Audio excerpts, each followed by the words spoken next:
在上一期节目中，小崔与刘云迎来了他们东北首战的开门红。在一次让阔别了7年后，二人重拾游钓带来的欢乐。按照以往规律，他们体验过一个钓场后，就会继续向前行进。而这次，小崔却临时决定留下来继续做钓。他突然的改变又是为了什么呢？欢迎大家收看《勾践江湖》。清晨，路面还飘着淡淡的薄雾，但天气明显比昨天要好了很多。而小崔却一改往日的习惯，又向着前马水库的方向驶去。近10年的游钓经历中，他的原则是永远与当地钓友在同一起跑线上做钓交流。这次在鱼情这么好的钓场意外的停留，让我们的确有些不解。那他这次的停留又是为了什么呢？对，我发现这几年没见咱们在一块钓鱼，你这个进步不少啊！我看你那个昨天钓鱼那个拼劲儿啊，玩命那劲儿，而且那个高兴那个劲儿，还跟以前一样。高兴是真高兴啊！这儿的鱼啊，你不拼不行，它太有劲儿了。我现在这儿还疼呢。你胳膊疼是吧？对呀，像这儿。那你觉得你这胳膊疼是跟杆子的重量有关系吗？没关系，这杆子不沉，我用着觉得这个挺轻的，跟那没关系。对，就是鱼大，鱼有劲儿。跟鱼大也没关系。跟鱼大也没关系，对，鱼有劲儿，鱼多。它是高滩杆跟它的硬度有关系，就是它的腰太硬了。实际上钓大鱼的时候吧，我主张是用软一点的杆。硬杆子回鱼快呀。软杆子回鱼慢呀。就像咱俩似的，咱俩好几年没在一起钓鱼了吧？昨天我跟你说的，现在呢，在这些年里吧，在钓鱼这方面吧，我觉得可能有很多东西都在升华。然后你比如说对鱼竿的理解上哈，对不对？有一点是，不可否认的，就是鱼竿一定是给鱼吸力的，是硬竿、软竿，现在大家有很多选择，对吧？对。你比如说，你到你鱼店里头去买鱼竿的人，他都有什么要求？有要求，一般的就是一是重量，二是杆子的硬度，现在就是越轻越好，然后杆子相对来说越硬越好，他认为硬就回鱼快，轻呢它用起来不会长时间抛竿，然后它不会很吃力，不会很累，这个呢，实际上现在你比如说到你店里去选鱼竿的时候，我要好多硬竿的，是吧？它只是它在针对某一种鱼情，黑坑啊，是吧？抢鱼啊。现在水库也要求杆子要轻要硬。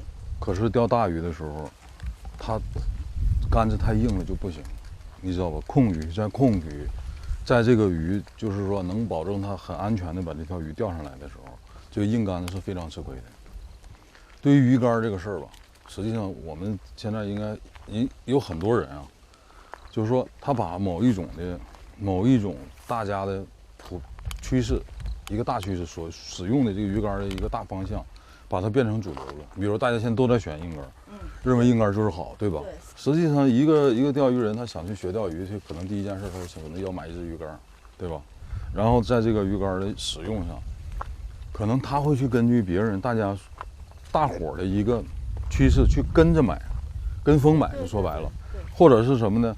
包括这个鱼竿的品质的问题、高低碳的问题，它可能也是跟着大家一个盲目错误的一种说法或者想法。实际上，你说这高低碳，什么是高碳，什么是低碳？大家很多都是从这个杆子的价格上，来定位高碳和低碳。比方说，越贵，含碳量就越高，价格越低，含碳量就越低。不是的，一般都是这样。不是。低碳竿现在也有卖好几千的啊，3、4千块的低碳竿很多呀。这些东西吧，高低碳的事儿吧，其实我们一直在想啊，高低碳的事儿，我们能不能做点什么事儿去来引导大家，来帮助大家？不过我想问你，你说这高碳竿和低碳竿，它俩到底真的是高碳竿就好吗？低碳竿就完全不能用吗？如果在性价比上，知道不？就是说高碳竿是首选，真是高碳杆首选，因为高碳杆吧，你说它无论是从它自身的这种材料的品质上，啊，然后呢说轻度上、硬度上，啊，它都是很好的。包括最主要对于钓鱼来讲，你比如说一根好的高碳杆，我今天买了以后，我用了10年，它钓性基本上差不多，不变。但是低碳杆呢，是可能是会重、会软，知道吧？越用越软。越用越软，对，很多现在鱼竿都是这样。很多钓友都有时候，哎，这杆子买的时候特硬，因为现在用的面条似的。是啊，但是咱们不能否认什么，就是说低碳杆它不好，对吧？低碳杆是什么？低碳杆它你比如说我们今天要钓大鱼，钓几十斤的鱼，啊，你看他们有去钓那个几十斤的青鱼的，都是用玻璃钢杆的，恨不得多软啊，多重啊，对吧？但是呢，它最结实，最耐用，它越软，它给大鱼的卸力的这个效果越好，对吧？所以这个东西不能一概而论。你这样吧，刘烨，我带了几只鱼竿，咱们今天呢还继续钓鱼，好不好？好，还钓昨天的鱼，还去昨天那儿钓。对，因为这个鱼，它这个鱼情啊非常好，对吧？我给你提供不同的鱼竿，你用这不同的鱼竿来钓一下鱼。你这个不同的鱼竿是不同，从低碳到高碳，然后它的调性也完全不一样的。你今天你试一下，你就一下就明白了。有那特软的，有特硬的。对呀。走吧。哦。原来他是想借助这里的鱼情，让刘云亲身去感受鱼竿调性在实际使用中应该如何具体的去理解。此时钓鱼已经不再重要，将这些年的沉淀与升华一起和朋友分享，才是他想要的。刘源，过来，来。这一捆杆子呀？对呀。哎呀，我跟你说呀，我们俩说的这个话题啊，是关于你手疼的事儿，现在就给你解决这个事儿啊。因为你要不说手疼啊，我还想不起来我们俩今天要聊这个事儿。我现在拿了7款杆啊。对。这7款杆可以这样说吧，有高碳有低碳，啊，有重量轻的，有重的，有软的，有硬的，基本囊括了现在市面上所有鱼竿的这种调性吧，基本调性啊，不能说都囊括。比如说它战斗杆特别硬的那种，特别巨硬的没有。但是呢，它有一个共同点，比如说现在我拿这7款鱼竿，有高碳有低碳，有高低混合碳，有纯高碳，啊。但是这7款鱼竿可以放到渔具店里都可以把它当做高碳来卖，而且就是我这里比如说有2000块钱的鱼竿，有500块钱的鱼竿，啊，可以把这500块钱鱼竿一样卖到2000。哎呀，这不坑人吗？所以它鱼竿水深的就深在这儿嘛，啊，然后呢，我是怎么想呢？我如果跟你说呀，你可能不会印象很深刻。那我来钓。对，这是最好的办法。今天你钓鱼，我陪着你，然后我来给你挑，你知道吧？你先用哪根鱼竿钓，再用哪根鱼竿钓，我一个一个跟你说，行不行？行。然后一个感觉。我想是这样的啊，最起码的。你有个渔具店，你每天接触很多钓鱼人，我们俩现在在做这件事儿，可以让更多的钓鱼人去了解鱼竿，去选好自己就是应该是适合的鱼竿。你说对吗，刘烨？好，咱先从这个2.5号，最小的一个号，啊。2.5号。对，我先不跟你说它什么，然后你先感觉一下，咱们先钓一下，行不行？好，咱找根大线，走。小崔为刘云挑选了第1支钓竿，这支独练2.5号更是典型的3栖调性，而这样的鱼竿特点就是在中鱼后，鱼感受的力量是以递增的形式为鱼卸力，这样的鱼竿则更适合休闲钓或目标鱼个体较大时使用。中鱼后，钓者可以完全凭竿身的韧性与其博弈，体力就有了较大节省。够可以。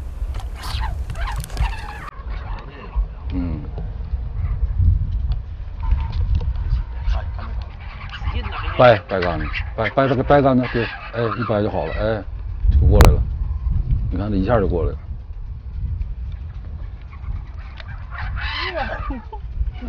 刘姐，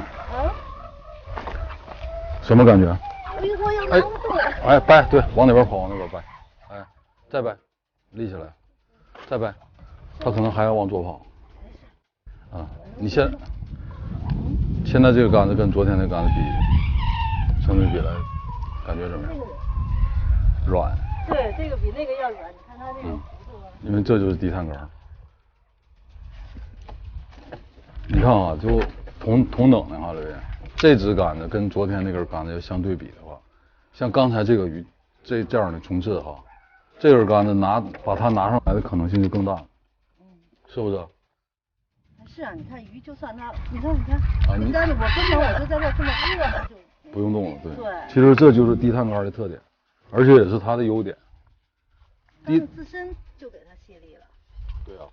其实这个杆在低碳里还算有点硬的，要是更软，还有那种更软的，就是重量其实也不重，就厚了也不重嘛，但是很便宜，就卖个100-200块钱那种，很厚。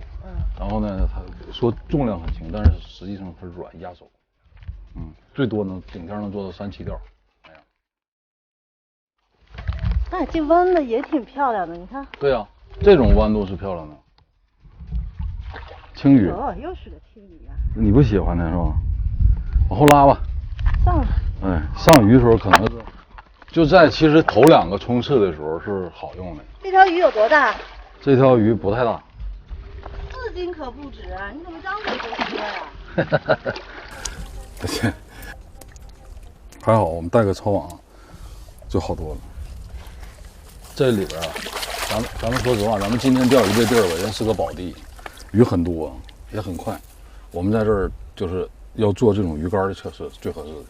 也只能是在这儿啊。对。又大又有劲儿。对，咱去那大湖里头，就2天整一条那个，完了，咱要想把这几根鱼竿的钓性摸清楚了，都让你体验一下，估计得用半个月时间。你发现了吗？今天我遛这个鱼好像不像昨天那么狼狈。对。我用这根竿遛刚才这条鱼。对啊。昨天要是这种鱼的话，我在那儿要上上下下可能要几个来回，然后不吃的他也喘我也喘。然后你听这个线的这个声音能听出来，竿子硬的话，这个鱼在水里穿的时候，好了，这样，这样，这个呢是这样，就是竿子在颤，它越拉呀，因为竿子它软啊，它是很协调性的软，它越拉它自己受的阻力越大。你抱着竿不动的话，这个鱼拉的力量越大，竿子越受力，就这样反复的给它卸力。对，你看那竿子竿就是这样，我都不用动。所以其实这就是钓。现在这鱼不算大，一会儿能钓一个10几斤、20斤的，那个时候你才能真正感受到，就是这种低碳杆、软杆的作用。我们先从软了往硬了试。好，再来一条，行吧？其实如果说钓水库的话啊，就是我休闲钓水库，然后呢，我会经常碰到大鱼。有很多钓鱼人问我说：“哎呦，那个杆特别好，那个杆2-3千块钱那个杆。”啊，说你看那个我买那个行吗？实际上我是不建议的。刘爷，你说像这种竿几百块钱的话，碰到大鱼游刃有余，对吧？对，就可以。大家总有一个误区，对，认为越贵的越好，贵的越好，越结实啊，就是等等，而忽略了这个性价比啊。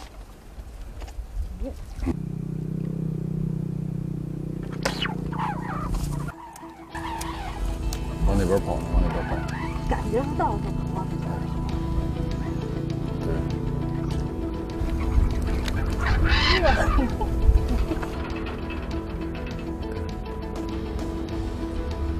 你吃鱼哈，我跟你说，我终于发现了，其实这个女人钓鱼，哎呀，这个女人钓鱼有一个好处，吃鱼吃得轻，你知道吧？所以这鱼冲击力好像不是很强，很给面子。哎，你怎么不说话呀？漂亮，对，你看，这，哎呦！刘云连续中了2尾大鱼，作为一名女钓手，似乎这2条大鱼并没有让她觉得十分吃力，这也充分证明钓个体相对较大的鱼时，钓性较软的鱼竿更能发挥自身卸力的优势。而这时，小崔更是看得心痒难耐，忍不住也要一试身手。而他这一试，却让我们又注意到钓鱼的又一个关键性的技巧。看到回来不？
我给你来一条吧，行不行？这回鱼可来了，而且还到底还吃的很好。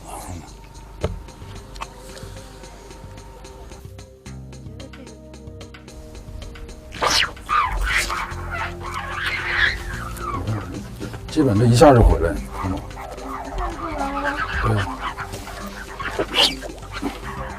看看回来不？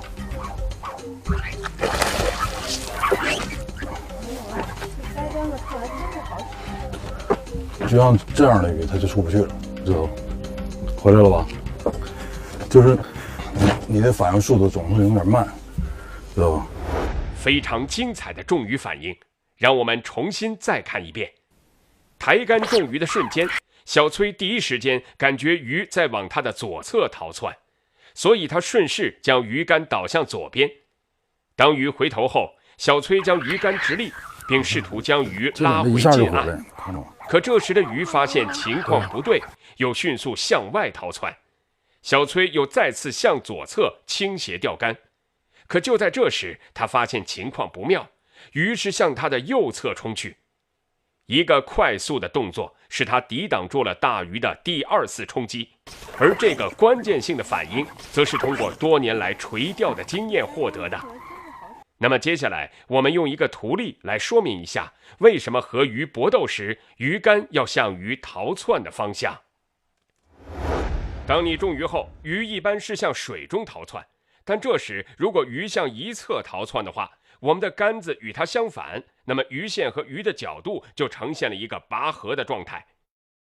但如果我们把竿子导向鱼逃窜的方向，鱼线和鱼的身体形成了一定的角度，鱼自身用力越大，就会承受钓竿的力量越大，鱼把自己拉向一侧，也就是说，我们利用钓竿的韧性，始终把鱼往一侧拉，不让鱼使出最大的力量，就达到了给鱼卸力，使它始终控制在一定范围之内。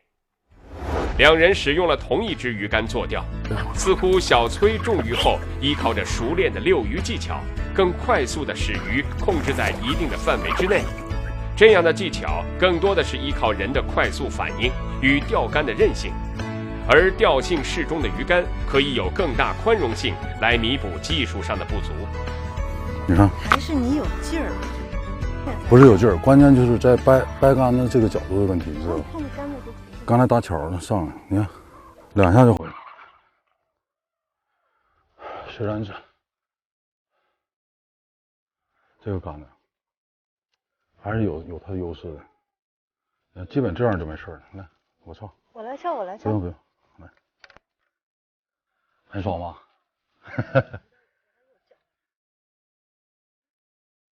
我就玩前面那2个劲儿就行，剩下交给你。现在是在这儿受力，你知道吧？你看了吗？他现在在这儿受力。你看我超往这个位置啊，他拉着啊，他越往前拉，这个竿就越往后弯啊。其实如果再弯一点，我说实话，这个竿子我用了，我觉得要再软一点可能还更好。就是钓大鱼上，还是有点硬。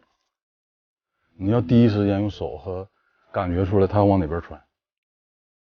就跟你说吧，就这么大的才有劲儿，它真是10多斤的就没事了。对，差不多。它这里啊，看这意思是这么大鱼也比较多，个体。好嘞，你看看，就是这个是，这是那个啊，正是年轻力壮的这么大的鱼。这条鱼有多大？没多大，这鱼4、5斤啊，5、6斤那样。就这么大鱼有冲劲儿。实际上，咱们要是真想说，看这杆子好不好玩，测试一个鱼竿，这么大鱼最好了。所以我觉得这儿太难得了。冲劲是正吗？对呀、你看，其实你看，现在我手即使我不动啊，你看它拉杆子啊，哎呀，拉，它越拉杆子它越吃力。哎呦，看这个杆子弯的这个角，大家钓鱼。哎呀，啊，我说的嘛，2钩，大桥。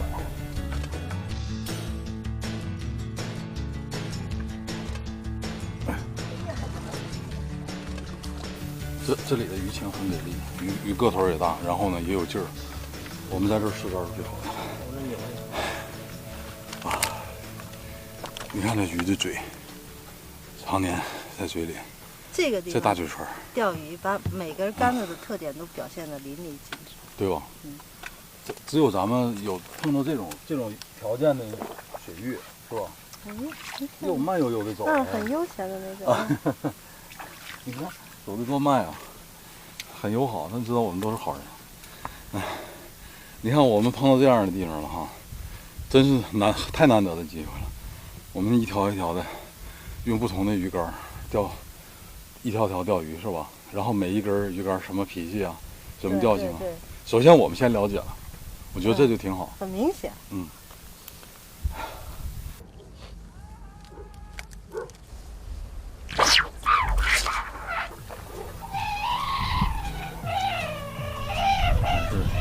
还是大鱼，哎呦，这摆过来，啊！我发现这竿真舒服，看，等一下啊，来，你来，我来抄鱼，我来抄吧，你来抄，你过瘾，我刚才钓了好几条了，看我把它快速拉起来，来，你看我就不让它下去，没有，我就抬着它。我就挺，不，我就不让它下去，我就顶起来了。我现在就是不让它下去，你知道吗？你看它现在就摆头往下扎，我就不让它扎。算了，我还歇会儿吧。有点超乎我想象之外的，又大桥。对，不合适。这个鱼一个大桥。完了，一大桥不行了，弄不起来，还横着呢。你这直线太短了。哎呦，你这直接拽过来。行。